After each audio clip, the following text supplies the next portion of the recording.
ঢাকাই সিনেমার এক সময়ের জনপ্রিয় অভিনেতা বাপ্পারাজ। ক্যারিয়ারে অসংখ্য রোমান্টিক সিনেমা দর্শকদের উপহার দিয়েছেন তিনি। তবে দর্শকের কাছে অভিনেতা বাপ্পারাজ মানেই ব্যর্থ প্রেম বা ট্র্যাজেডির গল্প।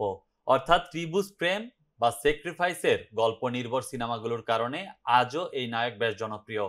প্রথম সিনেমার পরিচালক ছিলেন তার বাবা, নায়ক রাজ রাজ্জাক। প্রথম সিনেমাতেই বাপ্পা প্রশংসা কুড়ান, এরপর তাকে আর পেছনে ফিরে তাকাতে হয়নি।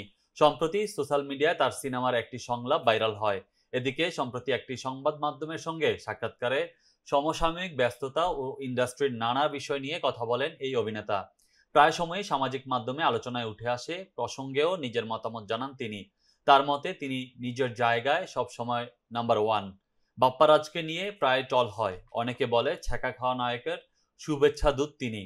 এটা নিয়ে কোনো দুঃখবোধ কাজ করে কিনা তা জানতে চাইলে বাপ্পারাজ বলেন, একদমই না। আমি মনে করি আমার জায়গায় আমি এক নম্বর।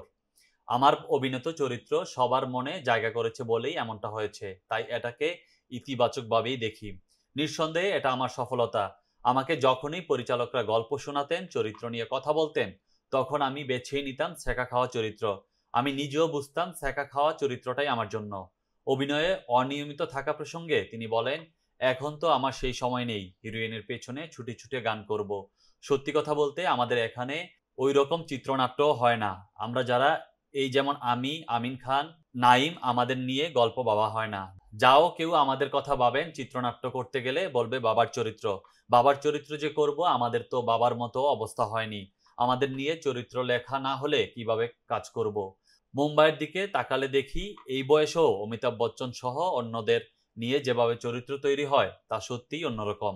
বয়স্ক যারা এখনো তাদের পর্দায় সেভাবে উপস্থাপন করা হয়, তা ঠিকঠাকভাবেই করেন। আমাদের এখানে গল্প এখনো একই প্যাটার্নের। হয়তো বাবার চরিত্র দরকার হলো, বলল বাপ্পা ভাই করবেন, আমি বললাম না, আমি করব না। এরপর দেখা গেল নাইমের কাছে গেল, সেও করবে না। এরপর আমিন খানের কাছে গেল, সেও করলো না। এরপর এমন একজনকে নিল যা হয়তো নিতেই হবে বলে নেওয়া। তাই বলবো আমাদের এখানে কাউকে ভেবে চরিত্র তৈরি হচ্ছে না। ইন্ডাস্ট্রির বর্তমান বেহাল দশায় পরিচালক, প্রযোজকদের ভূমিকা ও মূল সমস্যা প্রসঙ্গে এই অভিনেতা বলেন, প্রযোজকরা সাধারণ কি চায়, আমার ছবিটা হিট হোক, লগ্নি ফেরত আসুক, লাভ করুক। বাবা, ভাই, বোন, মা কাকে নিবেন এটা নিয়ে মোটেও তিনি ভাবেন না বলে মনে হয়। খুব বেশি কিছু হলে প্রযোজক, নায়ক, নায়িকা পর্যন্ত কে হতে পারেন তা নিয়ে নাক গলায়। এখন যদি বলি প্রযোজকরা চাইবেন যে শাকিব খান থাকুক, শাকিব থাকলে তাদের মার্কেটের ভ্যালুটা ঠিক থাকবে, টাকা ফেরত আসবে, লাভও হবে।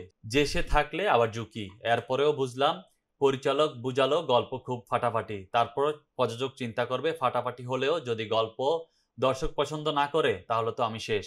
প্রযোজক চান তার বিনিয়োগের নিরাপত্তা।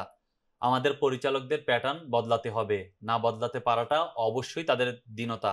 তবে নতুন যে কয়জন পরিচালক কাজ করছেন তাদের কারণে প্যাটার্ন আস্তে আস্তে বদলাতে শুরু করছে।